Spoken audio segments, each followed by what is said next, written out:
अच्छा, last class में हम लोगों ने क्या पढ़ा था? डायरेक्टिव्स। ठीक है, हमने देखा था मैं किस तरह अपने HTML टेम्पलेट को डायनेमिक बिहेवियर, एक कस्टम बिहेवियर दे सकते हैं यूजिंग द डायरेक्टिव्स। आज का जो हमारा टॉपिक है वो है कंपोनेंट लाइफ साइकिल पे। ठीक है, किस पर है हमारा? Component life cycle.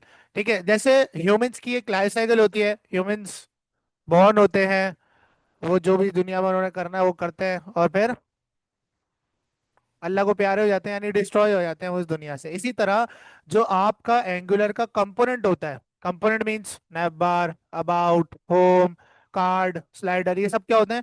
कंपोनेंट्स। हर कंपोनेंट की आपकी यूआई पर एक लाइफ साइकिल होती है। क्या होती है? एक लाइफ साइकिल होती है। आपका हर कंपोनेंट जब आपकी एंगुलर बिल्ड बनती है, यानी कि आपकी यूआई पे दिखती है वो चीज जो कंपोनेंट आप लोड कराना चाह रहे हो, तो आपका कंपोनेंट सबसे पहले क्रिएट होता है।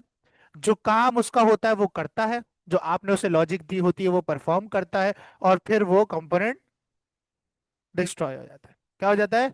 डिस्ट्रॉय। तो 3 से 4 स्टेजेस होते हैं कंपोनेंट की लाइफ साइकिल के, जिसमें वो सरवाइव करता है, वो क्रिएट होता है, वो जो भी उसकी पैरामीटर्स होते हैं वो रिसीव करता है, खुद को रेंडर करता है, लोड करता है, और फिर एंड में क्या हो जाता है? वो आपकी यूआई से डिस्ट्रॉय हो जाता है जब आप बिल्ड को बंद कर देते हो। ठीक है, अब मैंने 2 3 पैरामीटर बनाए कि आपका कंपोनेंट क्या हुआ? क्रिएट हुआ।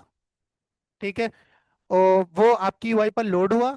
उसके बाद आपकी जो भी उसने काम था, जो भी उसका प्रोसेस था वो उसने किया, और उसके बाद वो हो गया डिस्ट्रॉय।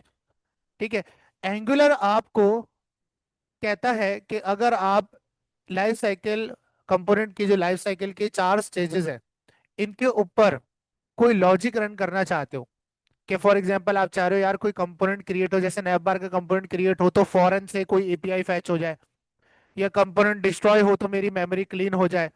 ठीक है, मेरा कंपोनेंट जब लोड हो रहा हो तो उसके साथ ये लॉजिक भी चल जाए। तो different stages of life cycle पे अगर आप उस कंपोनेंट के कुछ और लॉजिक के साथ उसे इम्प्लीमेंट करना चाहते हो, जैसे कि मैंने आपको बताया कि आप चाह रहे हो भाई कंपोनेंट जब क्रिएट हो रहा हो तो उसके साथ ये पर्टिकुलर लॉजिक भी चल जाए, या कोई फंक्शन रन हो जाए, या कुछ लॉग हो जाए, कुछ प्रिंट हो जाए। ठीक है, तो ये सारी चीजें मैं कर सकता हूँ लाइफ साइकिल हुक्स की मदद से। किसकी मदद से? ठीक है, कंपोनेंट लाइफ साइकिल के 4 से 5 स्टेजेस होते हैं, और लाइफ साइकिल हुक्स आपके पास एक ऐसे फंक्शंस होते हैं एंगुलर के अंदर, जो आपके जो कंपोनेंट है उसकी डिफरेंट लाइफ साइकिल स्टेजेस के ऊपर रन हो रहे होते हैं। ठीक है, और ये पहले से प्री डिफाइंड है, आप खुद नहीं बनाओगे, ये पहले से क्या है? प्री डिफाइंड है। ठीक है, तो लाइफ साइकिल हुक्स को आज हम डिस्कवर करेंगे और देखेंगे किस तरह से मैं अपने कंपोनेंट की डिफरेंट स्टेजेस ऑफ लाइफ के ऊपर अपनी मर्जी की लॉजिक रन कर सकता हूँ। ठीक है, जैसे मैं बोलूँ कि भाई जैसे ही होम का पेज रेंडर हो या क्रिएट हो आपके ब्राउजर पर, तो पर्टिकुलर लॉजिक रन हो जाए जो मैं चाह रहा हूँ, वो तभी हो जब कंपोनेंट क्रिएट हो जाए, फौरन से हो जाए, या कंपोनेंट जब डिस्ट्रॉय हो रहा हो मेमोरी क्लीन हो जाए, या जब कंपोनेंट जब लोड हो रहा हो उसके साथ कोई और कंपोनेंट भी लोड हो जाए। तो ये तमाम काम मैं कर सकता हूँ लाइफ साइकिल हुक्स की मदद से, जो मेथड्स होते हैं एंगुलर के अंदर, फंक्शंस होते हैं जो in different stages of life के ऊपर रन हो रहे होते हैं। आप नहीं भी उन्हें रन करो वो तब भी हो रहे होते हैं, जो उनका मेन काम है या जो बेसिक काम है वो परफॉर्म कर रहे होते हैं। लेकिन अगर आप अपना भी कोई कस्टम बिहेवियर देना चाह रहे हो different life style, sorry different stages of life के ऊपर कंपोनेंट की, तो आप उन्हें एक्सप्लिसिटली भी रन कर सकते हो और अपनी लॉजिक भी बता सकते हो। ठीक है, तो चलते हैं और थोड़ा बहुत आर्टिकल से पढ़ते हैं कि लाइफ साइकिल हुक्स वगैरह क्या होते हैं। ठीक है, life cycle of a component in Angular. The life cycle of an Angular component refers to the sequence of events. कह रहा है भाई ये क्या होते हैं? सीक्वेंस ऑफ इवेंट्स या एक्शंस होते हैं, from its instantiations to its destruction, यानी कि उसके बनने से लेकर उसके डिस्ट्रॉय होने तक जितने भी इवेंट्स परफॉर्म होते हैं वो कहलाते हैं एंगुलर की लाइफ साइकिल। क्या कहलाती है? एंगुलर के कंपोनेंट की लाइफ साइकिल। वो तमाम काम जो एक कंपोनेंट के बनने से लेकर उसके डिस्ट्रॉय होने तक उसमें परफॉर्म होते हैं, वो उसकी पूरी लाइफ साइकिल। कंपोनेंट क्रिएट हुआ, लोड हुआ, रेंडर हुआ, उसने लॉजिक जो उसके पास थी वो उसने रन करी, और फिर इन दी एंड डिस्ट्रॉय हो गया, ये सारे उसके स्टेजेस ऑफ लाइफ हैं, और इन्हें इवेंट्स भी कह सकते हो। Angular manages this process and provides life cycle hooks methods. Life cycle hooks का मतलब है कि क्या है? फंक्शंस हैं, बने बनाए functions you can implement to tap into key moments. Key moments मतलब कि अगर आप उसके मोमेंट ऑफ क्रिएशन पर कोई लॉजिक रन करना चाह रहे हो, कोई एक्शन लेना चाह रहे हो, तो आप इन लाइफ साइकिल की मदद से वो चीज इंप्लीमेंट कर सकते हो। ठीक है। अब यहाँ देखो, core execution order, constructor run होता है सबसे पहले। हमें पता है कि हर कंपोनेंट एक क्लास होती है, हर कंपोनेंट एक क्लास होती है, तो क्लास के पास कंस्ट्रक्टर होता है। Initialise the component's class where dependency injection, ये किसका काम होता है? कंस्ट्रक्टर का काम होता है कि कंपोनेंट को इनिशियलाइज कर देना। ठीक है।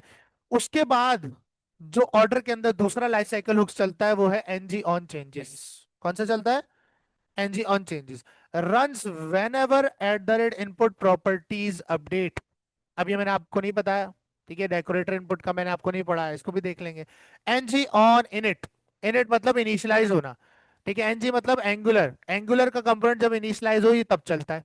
यानी कि जब कंपोनेंट क्रिएट होता है कोई भी, तो उसके अंदर जो एनजी ऑन एडिट का मेथड होता है वो पहले, सबसे पहले फायर होता है। लेकिन उससे भी पहले एनजी ऑन चेंजेस फायर होता है, और एनजी ऑन चेंजेस से भी पहले कंस्ट्रक्टर। ये सीक्वेंस में दिया हुआ है इसने, सबसे पहले कंस्ट्रक्टर रन होता है आपके कंपोनेंट का, उसके बाद एनजी ऑन चेंजेस, उसके बाद एनजी ऑन इनिट।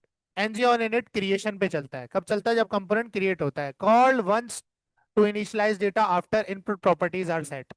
ठीक है। यानी कि जब कंपोनेंट क्रिएट होता है ये तभी आपके पास रन होता है। और इसके अलावा भी बहुत सारे ने एक एक करके देखेंगे। इन दी एंड देखो, एनजी ऑन, जब आपका कंपोनेंट डिस्ट्रॉय हो जाए तो आप क्या करना चाहते हो, आप इसके अंदर दे सकते हो। ठीक है। तो इन सबको हम एक्सप्लोर करते हैं एक एक करके।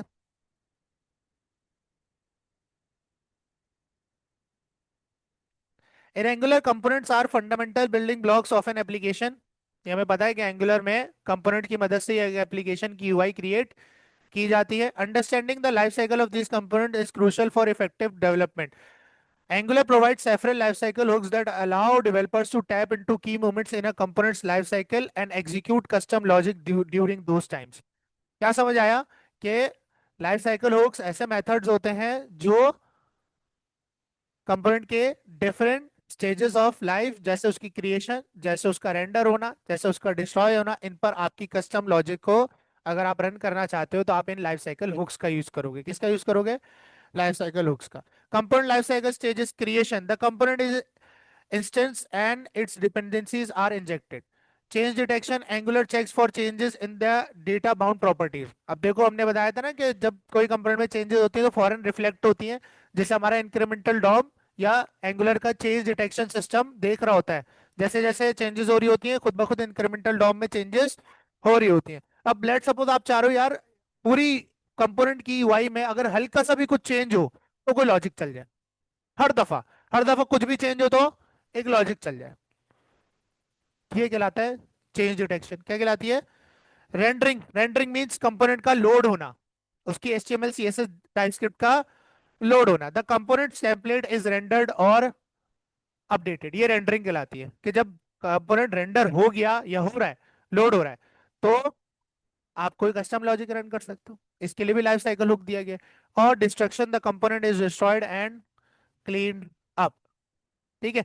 लाइफ साइकिल हुक में सबसे पहला जो आता है वो आता है NG on, NG on changes. Basically आपके पास इनपुट्स के साथ यूज होता है ज्यादातर, तो इसको हम देखते हैं। उसमें हम लोग सबसे पहले पढ़ लेते हैं एनजी ऑन इनिट। क्या पढ़ रहे हैं? एनजी ऑन इनिट पढ़ रहे हैं। ठीक है। अब NG on init, it is called once after the first NG on changes, it is used to initialise the component after Angular first display the data bound properties. यानी कि creation के वक्त चलता है, जब कंपोनेंट आपका क्रिएट होता है आपकी एंगुलर एप्लीकेशन के अंदर। ठीक है। तो इसको हम एक एक करके देखते हैं, हम प्रोजेक्ट बना लेते हैं साथ साथ, ताकि हम इसको प्रैक्टिस करके भी देख सकें कि लाइफ साइकिल हुक्स को हम कैसे इस्तेमाल कर सकते हैं। और ये बड़े इंपॉर्टेंट होते हैं। सीएमडी ओपन किया, क्या कमांड है? एनजी न्यू लाइफ साइकिल पढ़ रहे हैं हम। ठीक है। तो उसी के नाम से हमने प्रोजेक्ट क्रिएट कर लिया।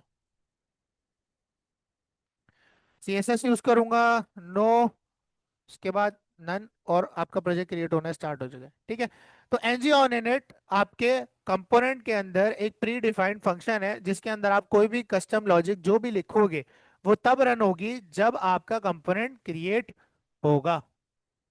अब हर कंपोनेंट में अलग अलग एनजी ऑन इट लग सकता है, क्योंकि हर कंपोनेंट की अपनी अपनी क्लास होती है। हर कंपोनेंट अपने लिए खुद क्रिएट होता है, ऐसा नहीं है कि सारे कंपोनेंट एक ही वक्त पे क्रिएट होंगे, ऐसा कुछ पॉसिबल नहीं है।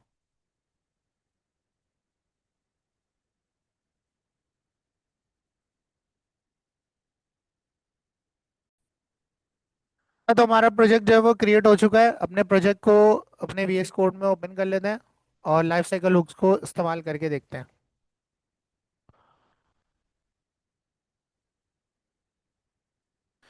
ठीक है, सबसे पहले अपनी एप्लीकेशन को सर्व कर लेंगे। ठीक है, जिससे मेरी एप्लीकेशन जल्दी से बिल्ड हो जाए, मुझे वेट ना करना पड़े। ng सर्व एंटर किया, आपकी एप्लीकेशन बिल्ड हो जाएगी। ठीक है, साथ साथ अब सोर्स में चलते हैं और सोर्स में जाने के बाद ऐप कंपोनेंट की टाइपस्क्रिप्ट में चलते हैं। आप किसी भी कंपोनेंट में इनको रन करके देख सकते हो लाइफ साइकिल हुक्स को, और इसको आप क्लास के अंदर यूज करोगे, किसमें, कंपोनेंट की क्लास में। ठीक है, तो सबसे पहले आपके पास है ng ऑन init का मेथड है। कौन सा है? ng on init। इसके अंदर आप जो भी कस्टम लॉजिक लिखोगे वो कब रन होगी? जब कंपोनेंट क्रिएट होगा। और कौन सा? App component. जब ऐप कंपोनेंट क्रिएट होगा तो ये चलेगा, और इसमें जो कुछ लिखोगे वो रेंडर हो जाएगा या एग्जीक्यूट हो जाएगा। जैसे मैं लॉग के अंदर इसके अंदर लिख देता हूँ ऐप कंपोनेंट क्रिएटेड। क्या लिख दिया मैंने? App component, app component created. ठीक है, तो इसको रन करते हैं अपनी एप्लीकेशन को। कहाँ है लोकल होस्ट हमारा?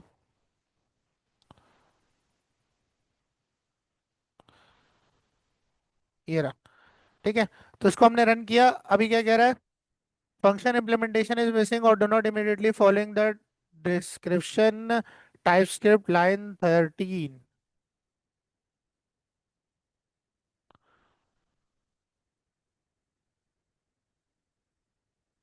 एनजी ऑन इट, स्पेलिंग तो सही लिखी है।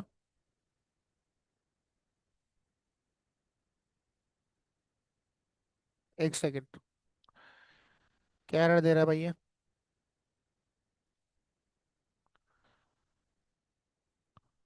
वाह। ठीक है, तो कंसोल में जाते हैं। तो आप यहाँ देखो, आपको कंसोल में लिखा हुआ दिख गया है। इसको मैं नीचे कर देता हूँ। कंसोल में आपको लिखा हुआ दिख गया है app component, app component created. जैसे ही कंपोनेंट क्रिएट हुआ आपके पास, देखो मैं फिर से रिफ्रेश करता हूँ, देखो सबसे पहले आपके पास एनजी ऑन इनिट रन हो चुका है। ये बात क्लियर है? ठीक है। अच्छा, इसके अंदर आप कोई भी कस्टम लॉजिक लिख सकते हो, एक्स वाई जेड जो कुछ लिखना चाहो वो आपके कंपोनेंट क्रिएट होने पर ऑटोमेटिकली एग्जीक्यूट, बोलो, ऑटोमेटिकली एग्जीक्यूट हो जाएगी। ठीक है, एक्स वाई जेड जो भी लॉजिक लिखना चाहो, कोई प्रॉपर्टी आपको असाइन करनी है, कोई वैल्यू नहीं असाइन करनी है, एक्स वाई जेड कोई पैरामीटर लेना है वगैरह वगैरह, आप इसके अंदर सारा काम कर सकते हो। ठीक है, इसके बाद आता है एक मजे का, जिसे कहते हैं एनडी एनजी डू चेक। क्या कहते हैं? NG do check. ठीक है, ये एक ऐसा मेथड है जो हर बार चलेगा जब भी इस कंपोनेंट के अंदर कुछ भी चेंज होगा। ये हर बार चलेगा जब भी इस कंपोनेंट में कुछ भी, इसकी यूआई में कुछ चेंज होगा, इसके वेरिएबल की वैल्यूज में कुछ चेंज होगा, एक्स वाई जेड किसी भी तरह का इस कंपोनेंट में कोई चेंज होता है तो ये हमेशा चलेगा, और हर दफा हर चेंज पर चलेगा। ठीक है, तो इसको चेक करने का तरीका ये है कि मुझे क्या करना पड़ेगा, मुझे कुछ ऐसा बनाना पड़ेगा जिसमें मैं यूआई को हर दफा अपडेट करूं। क्या करूं? हर दफा अपडेट करूं। अब ये कैसे करूंगा? हाँ, आओ चेक करते हैं सर, हर दफा कैसे करेंगे। इसकी यूआई में चलते हैं, HTML में, और इसकी HTML में यहाँ से कर रहा हूँ रिमूव। सही है। बेसिकली इसका बहुत आसान तरीका है कि मैं एक काउंटर बना दूं। ठीक है, मतलब एक नंबर आ रहा हो, एक नंबर आ रहा हो और उसके बाद एक प्लस का बटन हो, जैसे जैसे मैं प्लस पे क्लिक करता जाऊं मेरे नंबर में क्या होता जाए, ऐड होता जाए, इंक्रीज होता जाए। क्या होता जाए? इंक्रीज। अब उसके लिए सबसे पहले टाइपस्क्रिप्ट के अंदर आपको क्या करना पड़ेगा, आपको काउंट नाम का एक वेरिएबल बनाना होगा जो कि नंबर टाइप का होगा, जिसकी बाय डिफॉल्ट वैल्यू 0 होगी। और इसको मैं शो करवा दूंगा अपनी HTML के एक H1 में। किसमें शो करवा दूंगा? इंटरपोलेशन का यूज करेंगे और यहाँ पर काउंट को कर क्या करवा देंगे, शो करवा देंगे। अब काउंट को शो करवाया, 0 शो हो गया। अब इसके बाद एक बटन होगा, क्या होगा, एक बटन होगा। ठीक है, उस पर लिखा होगा +1। क्या लिखा हुआ है इसमें? +1 लिखा है। इस पे जैसे जैसे क्लिक करूं ऊपर क्या होता है काउंट में, +1 होता रहे। अब यहाँ इवेंट फायर होगा क्लिक का, तो यहाँ इवेंट बाइंडिंग का यूज करेंगे। अब app.ts के अंदर मैं एक मेथड बनाऊंगा। क्या बनाऊंगा? एक एक मेथड इंक्रीमेंट वैल्यू का। ठीक है, ये एक मेथड है इंक्रीमेंट वैल्यू का। किसका मेथड है? ये क्या करेगा, ये जो आपके पास दिस डॉट काउंट है, यानी कि जो इस क्लास की काउंट प्रॉपर्टी है, उसके अंदर एक का प्लस करेगा। प्लस प्लस या +1 भी कर सकते हो आप। ठीक है, हर दफा क्या करेगा, एक का प्लस। और इसको बाइंड करने के लिए इवेंट बाइंडिंग का यूज करूंगा। डेटा बाइंडिंग में हमने पढ़ा है कि इवेंट को लिखते हैं राउंड ब्रैकेट में, इवेंट का नाम लिखते हैं और फिर यहाँ पर आ जाएगा हमारे पास हमारे मेथड का नाम, और इसे हम यहाँ पर इन्वोक कर देंगे। ठीक है। तो जैसे ही आपके पास आप इस बटन पे क्लिक करोगे तो क्लिक के ऊपर इंक्रीमेंट वैल्यू का मेथड चलेगा, जो काउंट की प्रॉपर्टी में क्या करेगा, +1 करेगा। और ऑलरेडी हम यहाँ पर काउंट शो करवा रहे हैं। और एनजी डू चेक के अंदर मैं लॉग करूंगा क्या, जो नया काउंट होगा हर दफा, जो क्या होगा हर दफा नया काउंट, बैकटिक्स का यूज करूंगा। New new count value equals to dollar curly brackets this dot count. यानी कि जो नई वैल्यू होगी हर दफा आपको शो होगी, अगर तो ये हर दफा चेंज होने पर खुद को एग्जीक्यूट करता है तो। ठीक है, आओ चेक करते हैं। अगर मैं यूआई में इंक्रीमेंट कर रहा हूं यानी कि काउंट में हर दफा क्या होगा, चेंज होगा, तो एनजी डू चेक हर दफा चलना चाहिए। ठीक है, तो लॉग में आते हैं, लॉग में आते हैं। अभी देखो आपके पास एनजी डू चेक चला क्रिएट होने के बाद, पहले क्रिएट हुआ उसके बाद कौन चला, NG do check. NG do check ने बता दिया न्यू काउंट वैल्यू क्या है अभी 0 है, +1 किया, क्या आ गई नई वैल्यू, फिर +1 किया। देखो एनजी डू चेक हर दफा मैसेज प्रिंट कर रहा है, इसका मतलब एनजी डू चेक एक ऐसा लाइफ साइकिल हुक है जो आपके कंपोनेंट के अंदर माइनर चेंज होने पर भी खुद को बार बार एग्जीक्यूट करता है। और एनजी ऑन इनिट ऐसा लाइफ साइकिल हुक है जो कंपोनेंट क्रिएट होते हुए सिर्फ एक बार चलता है। ये चीज क्लियर है। एनजी ऑन इनिट को ज्यादातर हम एपीआई हैंडलिंग के लिए, एपीआई फैच करने के लिए यूज करते हैं कि जब कंपोनेंट क्रिएट हो रहा हो तभी एपीआई से डेटा आ जाए, पहले से ही रेंडर होने से पहले ही क्या आ जाए, एपीआई से डेटा आ जाए, ताकि रेंडर होते हुए कोई एरर ना आए। ठीक है, और एनजी डू चेक को हम अपनी चेंजेस को डिटेक्ट करने के लिए, कि फॉर एग्जांपल ऐसी कोई चेंज या कस्टम लॉजिक है जिसे एंगुलर डिटेक्ट नहीं कर पा रहा चेंज डिटेक्शन के अंदर, और मैं उसे कस्टमली डिटेक्ट करवाना चाहता हूं, तो फिर मैं एनजी डू चेक का इस्तेमाल करता हूं। ये बात सबको समझ आई है? ठीक है, अब तुम लोग इन दो लाइफ साइकिल हुक्स की प्रैक्टिस करो, फिर आगे बढ़ा। अच्छा भाई, अगला जो हमारे पास लाइफ साइकिल लूप है वो है एनजी ऑन चेंजेस। ठीक है, अभी हमने पढ़ा NG do check. NG do check कब चलता है, जब कंपोनेंट में हल्का सा भी कोई चेंज हो, चाहे उसकी वेरिएबल की वैल्यू में, चाहे यूआई में, एक्स वाई जेड कोई भी चेंज डिटेक्ट होता है तो एनजी डू चेक चलता है। और एनजी ऑन इट इनिट कब चलता है, जब कंपोनेंट क्रिएट होता है, जब कंपोनेंट की क्रिएशन होती है। अब जो हम कंपोनेंट पढ़ रहे हैं, सॉरी लाइफ साइकिल हुक पढ़ रहे हैं, वो है आपके पास एनजी ऑन चेंजेस का, किसका। ठीक है। अच्छा, इसको समझने से पहले ना एक कॉन्सेप्ट है वो समझना पड़ेगा, अदरवाइज आपको ये समझ नहीं आएगा, क्योंकि उस कॉन्सेप्ट के बगैर इसकी एग्जिस्टेंस नहीं है। अगर मैं कहूं कि मेरे पास यहाँ पर एक और कंपोनेंट है, मैं यहाँ पर एक कंपोनेंट बना रहा हूँ एनजी जी सी होम के नाम से, किस नाम से, होम के नाम से। ठीक है, तो आपके पास एक होम कंपोनेंट बन के आ गया, इसमें कोई मुश्किल तो नहीं। ठीक है, एक कंपोनेंट मेरे पास ऐप है और एक है होम। अगर मैं होम कंपोनेंट को अगर मैं होम कंपोनेंट को कॉल करता हूं ऐप कंपोनेंट में, तो technically home component child component कहलाएगा और ऐप कंपोनेंट पेरेंट। यानी कि क्योंकि होम कंपोनेंट कॉल हो रहा है ऐप में, तो ऐप पेरेंट कंपोनेंट कहलाएगा और होम चाइल्ड कंपोनेंट कहलाएगा। ठीक है, ये आपने हायरार्की याद रखनी है। अब मान लो आपके पास होम डॉट टीएस के अंदर एक वेरिएबल बनाना है मैंने, जिसका नाम है शयान, जिसका नाम है नेम, और वो फिलहाल क्या है, एम्प्टी है। होम कंपोनेंट में बनाया है, किसमें बनाया है, नॉर्मल एक वेरिएबल बनाया है, और इसको इंटरपोलेशन के जरिए शो करवाना है इसी की एचटीएमएल में। तो सर आप बोलेंगे कि आप H1 डाल दें, क्या डाल दें यहाँ पर, H1, और यहाँ पर शो करवा दें किसको, नेम को। है ना, इतनी बात सबको समझ आती है? ठीक है। अब अगर इसका आउटपुट देखना है तो जाहिर है home dot H T M L मेरे पास ऐप में लोड होनी चाहिए, यानी होम का कंपोनेंट, इसका सेलेक्टर क्या है, ऐप होम। तो इसका टैग बना के मैं app dot H T M L में क्या करूंगा, कॉल कर दूंगा। ऐसा ही है। तो अब होम कंपोनेंट कौन सा कंपोनेंट बन गया, चाइल्ड कंपोनेंट, और ऐप कंपोनेंट पेरेंट बन चुका है। ठीक है, अब ये इंपोर्ट नहीं हो रहा क्योंकि ऐप डॉट टी एस पे मैंने इसे इंपोर्ट नहीं किया, तो इंपोर्ट से अरे में मैं इसको क्या कर दूंगा, यहाँ पर इंपोर्ट कर दूंगा, तो अब मैं होम को इस्तेमाल कर सकता हूँ। डन है। अब आपके पास कुछ भी शो नहीं होगा, तो एक काम करते हैं, होम डॉट टी एस में ना मैं नेम के अंदर तैयब लिख देता हूँ।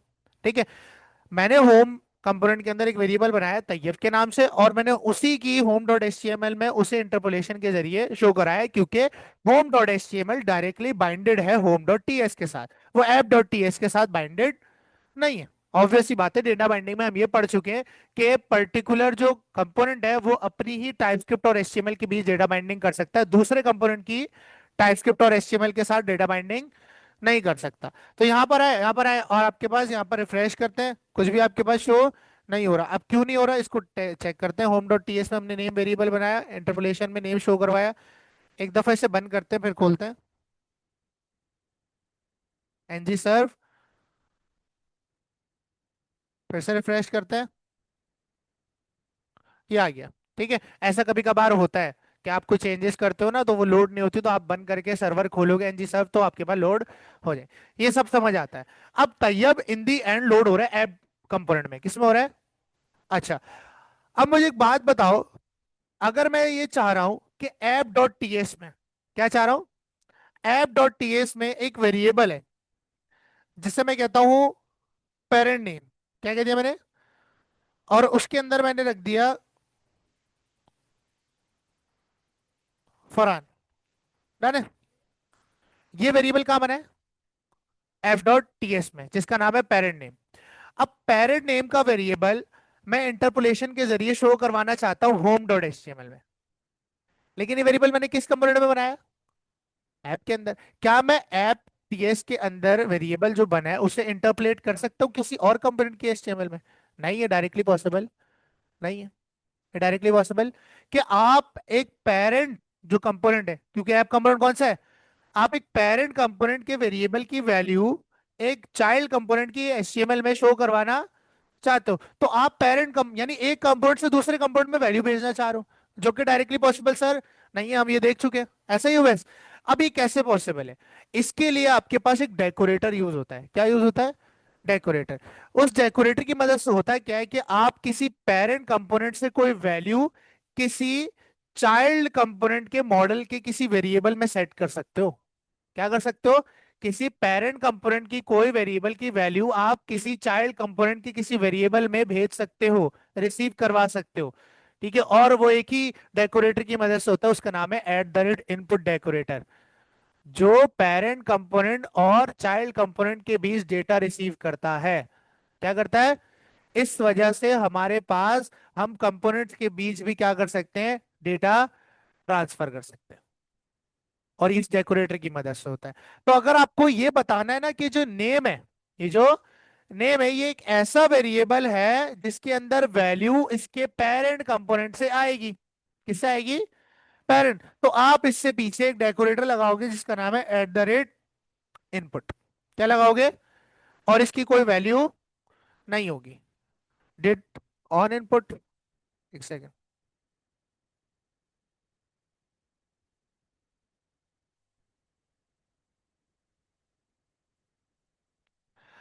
Can not find the input, did you mean on input is declared hair?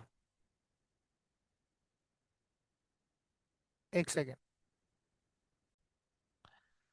अच्छा, तो हमने इस डेकोरेटर की क्लास क्या की है, हमने डेकोरेटर की क्लास इंपोर्ट नहीं की है, जो मुझे एंगुलर कोड से ही मिलती है, तो मैं इसी के अंदर कॉमा लगा के इसे साथ में यहाँ पर भी इंपोर्ट कर सकता हूँ। अब इस डेकोरेटर इस नेम प्रॉपर्टी जो कि होम कंपोनेंट चाइल्ड कंपोनेंट के अंदर ये अलाउ करेगा कि ये अपने ऐप कंपोनेंट पेरेंट कंपोनेंट से कोई डेटा रिसीव कर सके। ठीक है। अब ये होम कंपोनेंट आपकी ऐप डॉट एचटीएमएल में यहां कॉल हो रहा है। ठीक है। और ऐप डॉट एचटीएमएल में ऐप डॉट टीएस का वेरिएबल एक्सेस किया जा सकता है, किया जा सकता है ना। ठीक है। तो इसके अंदर अब क्या करेंगे, अब किस तरह से मैं भेजूंगा? अब ऐप डॉट टीएस में मैंने वेरिएबल बनाया हुआ पेरेंट नेम, पेरेंट नेम की वैल्यू भेजनी है नेम में, पेरेंट नेम की वैल्यू भेजनी है किसमें? नेम में। तो मैं ऐप डॉट एचटीएमएल में आऊंगा, और प्रॉपर्टी बाइंडिंग के अंदर जब हम लोग स्क्वायर ब्रैकेट लगाते थे तो हमारे पास तमाम प्रॉपर्टीज आ जाती थी कंपोनेंट्स की। देखो नेम प्रॉपर्टी आ रही है, नेम प्रॉपर्टी किसकी प्रॉपर्टी है? इसी कंपोनेंट की प्रॉपर्टी है, नहीं है, ऐप होम की, जब इसके अंदर एक्सेस हो पा रही है। तो मैंने यहाँ पर नेम लिखा, और नेम के अंदर कौन सी प्रॉपर्टी भेजनी है? पेरेंट नेम की। किसकी भेजनी है? आपने ऐप होम की प्रॉपर्टी नेम में कौन सी प्रॉपर्टी भेज दी? पेरेंट नेम की। और ये सिर्फ पॉसिबल हो पाया किसकी वजह से? एट द रेट इनपुट के डेकोरेटर की मदद से। किसकी मदद से? अब यहां पर जब आप होम डॉट एचटीएमएल में नाम प्रिंट करोगे तो वो नाम ऐप डॉट टीएस से आ रहा है। वो नाम कहां से आ रहा है? ऐप डॉट टीएस से आ रहा है। होम के पास वो नाम नहीं है। इस तरह से आप पेरेंट कंपोनेंट से डेटा कहाँ भेज सकते हो, चाइल्ड कंपोनेंट में भेज सकते हो। आओ चेक करते हैं। ये देखो फरहान आ गया, फरहान शो हो गया। ठीक है। अब समझते हैं एनजी ऑन चेंजेस क्या है। एनजी ऑन चेंजेस एक ऐसा लाइफ साइकिल हुक है, एक ऐसा लाइफ साइकिल हुक है जो आपके पास at the rate input decorator वाली प्रॉपर्टीज की चेंजेस को डिटेक्ट करता है। मतलब ऐसी प्रॉपर्टीज जो पेरेंट से चाइल्ड डेटा ट्रांसफर करती हैं या रिसीव करती हैं, उन प्रॉपर्टीज में जब चेंजेस होती हैं वो उन्हें डिटेक्ट करता है। एनजी ऑन चेंजेस हर चेंज को डिटेक्ट नहीं करता, जबकि एनजी डू चेक हर चेंज को डिटेक्ट करता है। एनजी ऑन चेंजेस किसको डिटेक्ट करता है, सिर्फ उन प्रॉपर्टीज के चेंजेस को जो जो इनपुट डेकोरेटर वाली होती है। कौन सी होती है, यानी कि अगर मैं किसी तरह फरहान के नाम की जगह कोई और नाम सेट करवा दूं, तो ये मैंने चेंज किया एट द रेट इनपुट की प्रॉपर्टी में, क्या किया, डेकोरेटर की प्रॉपर्टी में चेंज किया, तो इसके चेंज होने पर एनजी ऑन चेंजेस चलेगा। कौन चलेगा, एनजी ऑन चेंजेस चलेगा। आओ इसे ट्राई करते हैं। ठीक है। अब एनजी ऑन चेंजेस हमेशा अपने चाइल्ड कंपोनेंट में लगाना है। किस में लगाना है, इसके अंदर डिटेक्ट करेगा, जिसमें वो डेकोरेटर की प्रॉपर्टी होगी उसी में डिटेक्ट करेगा, ऑब्वियस सी बात है। ठीक है। अच्छा, अब इसके अंदर मैं लगाता हूं एनजी ऑन चेंजेस का life cycle hook, NG on changes. ठीक है। अब ये लगा दिया। आओ इसमें लॉक करते हैं। क्या करते हैं, चेंज डिटेक्टेड। क्या लिख दिया मैंने, चेंज डिटेक्टेड। अब सर चेंज भी तो होना चाहिए। अभी बाय डिफॉल्ट क्या नाम सेट है, फरहान सेट है। क्या सेट है, फरहान। अब फरहान का नाम चेंज करना है, और फरहान का नाम मैं चाइल्ड कंपोनेंट में नहीं चेंज कर सकता, क्योंकि फरहान का नाम कहाँ रखा हुआ है, पेरेंट कंपोनेंट में रखा हुआ है। तो पेरेंट कंपोनेंट से चेंज करवाना पड़ेगा, क्योंकि वो इनडायरेक्टली यहीं पे ही आ रहा है। इनडायरेक्टली वो चाइल्ड कंपोनेंट की नेम प्रॉपर्टी में ही आ रहा है। अब यहां पर एक ऐसा मेथड बना दूं जो इस नाम को अपडेट कर दे, क्योंकि ये नॉर्मल प्रॉपर्टी तो है। इसका नाम जैसे मैं काउंट की वैल्यू अपडेट कर रहा हूँ, इसी तरह इसकी वैल्यू भी तो अपडेट कर सकता हूँ किसी बटन के क्लिक पर, वगैरह वगैरह। क्योंकि अगर मैं डायरेक्ट करूंगा तो डायरेक्ट शो हो जाएगा, फिर चेंजेस कैसे देखेंगे हम खुद से इंटरेक्ट करके। ठीक है। तो ऐप डॉट एच के अंदर एक बटन और बना रहा हूं। क्या बना रहा हूं, ठीक है, जिसमें मैं लिख देता हूं चेंज नेम। क्या लिख दिया मैंने, ठीक है। तो आपके पास एक बटन आ गया, जैसे इस पे क्लिक करूं तो फरहान के जो डेकोरेटर प्रॉपर्टी है नेम, उसमें क्या हो जाए, नाम चेंज हो जाए। लेट सपोज सिद्दीक हो जाए या शयान हो जाए। ठीक है। तो उसके लिए मैं क्या करूंगा, ठीक है, उसके लिए मैं क्या करूंगा सर, उसके लिए मैं यहाँ पर ऐप डॉट टी एस के अंदर एक मेथड बनाऊंगा। क्या बनाऊंगा, एक मेथड चेंज नेम के नाम से एक मेथड बना दिया। इस मेथड का क्या काम होगा, ये तब फायर होगा जब उस बटन पर क्लिक होगा और दिस डॉट पेरेंट नेम की वैल्यू को बराबर कर देगा किसके, श्यान के। किसके बराबर कर देगा, और ऑब्वियस सी बात है, यहाँ चेंज होगा तो चाइल्ड में भी चेंज डिटेक्ट होगा। और हमने एनजी ऑन चेंजेस कहाँ लगाया, चाइल्ड कंपोनेंट में। और जब चाइल्ड कंपोनेंट में चेंजेस डिटेक्ट होंगे डेकोरेटर इनपुट की प्रॉपर्टी में, तो आपका एनजी ऑन चेंजेस दोबारा दोबारा रन होगा, जब जब एट द रेट इनपुट की प्रॉपर्टी में चेंज होगा। ठीक है। अब जो मेथड है, इसे मैंने फायर करना है किस पर, किस पर फायर करना है, इस बटन पर। तो यहाँ पर इवेंट बाइंडिंग करेंगे, यहाँ बोलूंगा क्लिक हो। जब क्या हो, क्लिक हो, तो आप चेंज नेम का क्या चला देना, फंक्शन चला देना। क्या चला देना, फंक्शन। अब यहाँ पर है, और यहाँ पर आने के बाद यहाँ लॉग में आ रहा है, देखो मैंने एनजी ऑन चेंजेस में क्या प्रिंट किया हुआ था, चेंज डिटेक्टेड। सबसे पहले देखो क्या चला, app component created NG on init. क्या चला, ऑर्डर भी देख लो क्या चल रहा है पहले। उसके बाद ये किसमें लिखा था, new count value, NG do check में लिखा था। किसमें लिखा था, एनजी डू चेक में लिखा था। और उसके बाद क्या लिखा हुआ आया, एनजी चेंज डिटेक्टेड। यानी कि पहली दफा जो वैल्यू आई वो भी चेंज ही था, वो भी कहता है डेकोरेटर प्रॉपर्टी में चेंज था। अब यहाँ देखो चेंज नेम पे मैंने क्लिक किया, दोबारा से चेंज डिटेक्टेड चला, आपकी वैल्यू अपडेट हो गई। यानी कि आप पेरेंट से वैल्यू अपडेट भी कर सकते हो, पेरेंट से वैल्यू चाइल्ड में भेज भी सकते हो using the eight the rate input decorator. और ये इसके बगैर नहीं चलेगा। नहीं, अब नहीं आएगा, एक दफा इवेंट ट्रिगर हो गया, श्यान ही सेट होगा हमेशा।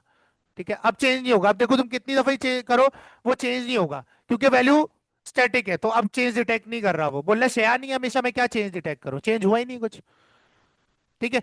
अच्छा, अब यहां पर एक चीज है कि जो एनजी ऑन चेंजेस होता है, इसके अंदर एक आर्ग्यूमेंट होता है। क्या होता है, एक आर्ग्यूमेंट होता है जिसका नाम होता है चेंजेस। क्या नाम होता है, और इसकी टाइप होती है सिंपल चेंजेस, जो कि एक ऑब्जेक्ट मुझे रिसीव होता है एंगुलर कोड से, इसे भी मैंने इंपोर्ट करना पड़ेगा। क्या करना पड़ेगा? इंपोर्ट। ये एक ऑब्जेक्ट है, चेंजेस क्या है? एक ऑब्जेक्ट है। ये हर दफा रिसीव होगा एनजी ऑन चेंजेस को, जब जब एट द रेट इनपुट के डेकोरेटर प्रॉपर्टी में क्या होगा? चेंज डिटेक्ट होगा, जब जब ये ऑब्जेक्ट अपडेट होगा चेंजेस का। अगर मैं चेंज डिटेक्टेड की जगह इस चेंजेस ऑब्जेक्ट को ही प्रिंट कर दूं, देखो इसके अंदर क्या आता है। क्या देखना चाह रहा हूं? इस ऑब्जेक्ट में क्या आता है? तो यहां पर सबसे पहले मैं रिफ्रेश करता हूं। यहां आप देखो एक ऑब्जेक्ट आया। क्या आया? जैसे इस ऑब्जेक्ट को खोलूं तो इसमें आपको कुछ प्रॉपर्टीज मिल रही है। Current value, first change, true, पहली दफा चेंज हो गया, ट्रू हो गया। प्रीवियस वैल्यू क्या है?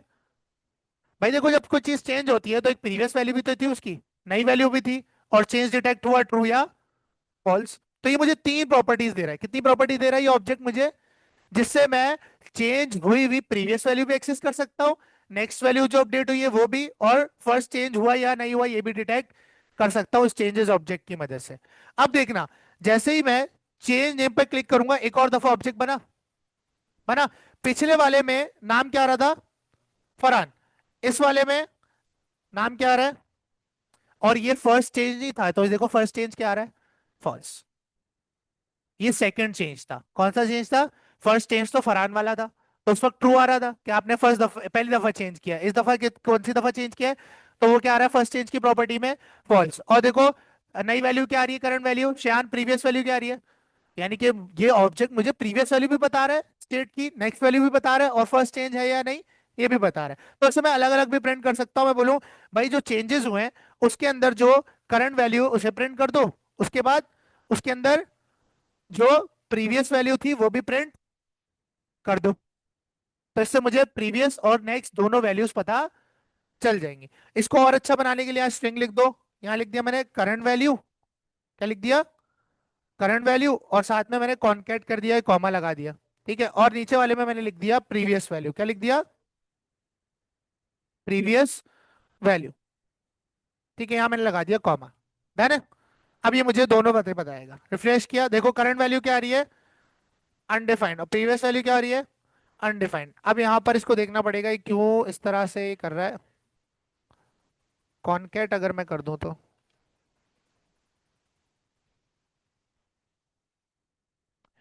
अच्छा चेंज नेम करते हैं।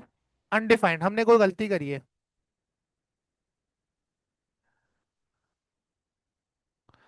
Backticks current, current value colon dollar curly brackets, template string का यूज कर रहा हूं मैं। ठीक है, और इसके अंदर मैंने लिखा जो चेंजेस का आपके पास ऑब्जेक्ट है उसमें से मुझे करंट वैल्यू दे दो।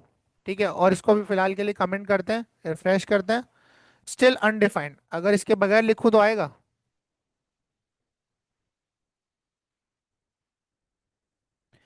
अनडिफाइंड क्यों?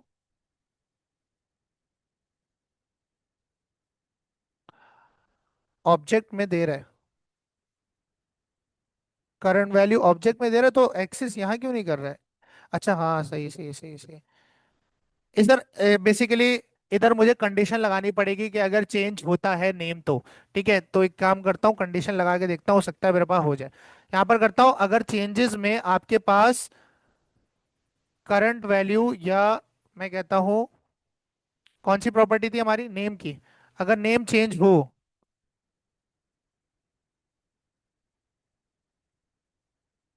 करंट वैल्यू चेंज हो, तो आप कंसोल डॉट लॉग में करंट वैल्यू दिखा देना। Change name. यार, अच्छा भाई, ये है कि ये जो ऑब्जेक्ट है इसके अंदर एक और ऑब्जेक्ट है जिसका नाम है नेम। क्या नाम है? उस ऑब्जेक्ट में ये तीनों प्रॉपर्टीज है, तो मैं इसे डायरेक्ट एक्सेस करने की कोशिश कर रहा हूं, जो कि गलत है। ठीक है, तो यहां पर मैं क्या करूंगा सर, यहां पर मैं लिखता हूं नेम डॉट, या changes dot name dot current value. वैसे से दिखा देना चाहिए, पता नहीं क्यों इशू कर रहा है जब ऑब्जेक्ट भी अब दिखा रहा हूं तो।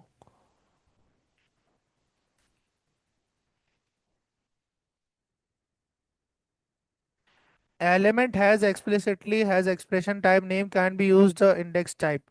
इंडेक्स टाइप नहीं यूज कर सकते तो ऐसे यूज करके दे दो भाई।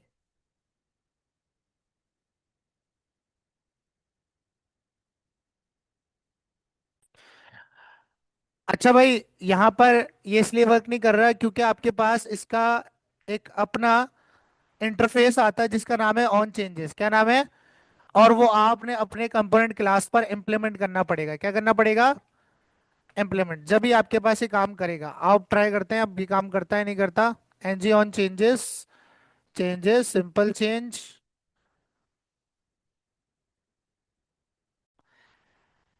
अच्छा तो भाई हमने गलत इंपोर्ट कर लिया, सिंपल चेंजेस है। क्या है? सिंपल चेंजेस है। हम सिंपल चेंज को इंपोर्ट करके बैठे हैं, वो कुछ और है।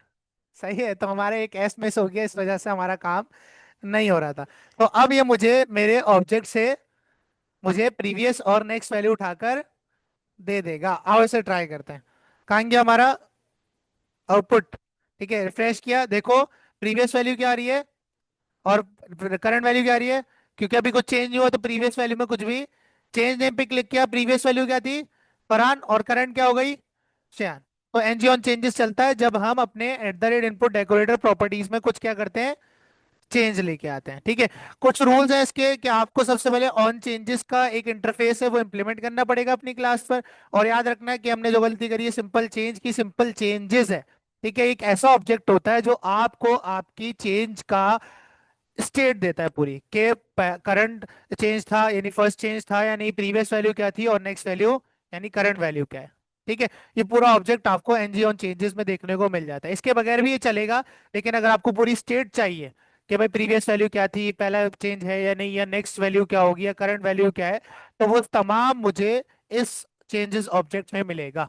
किसमें मिलेगा? Changes object. ठीक है। फिर मैंने यहाँ पर एक कंडीशन लगाई कि भाई चेक करो अगर नेम में चेंजेस हो, ये नेम, इस नेम में क्या हो, चेंजेस हो, तो आप क्या करना, प्रीवियस वैल्यू और करंट वैल्यू को साथ में प्रिंट कर देना। उससे पहले नहीं करना। डन है। तो ये आपके पास मैंने अभी आपको कितने लाइफ साइकिल पढ़ा है? 3। बाकी चलो हम नेक्स्ट क्लास में कवर कर लेंगे, टाइम ओवर हो गया।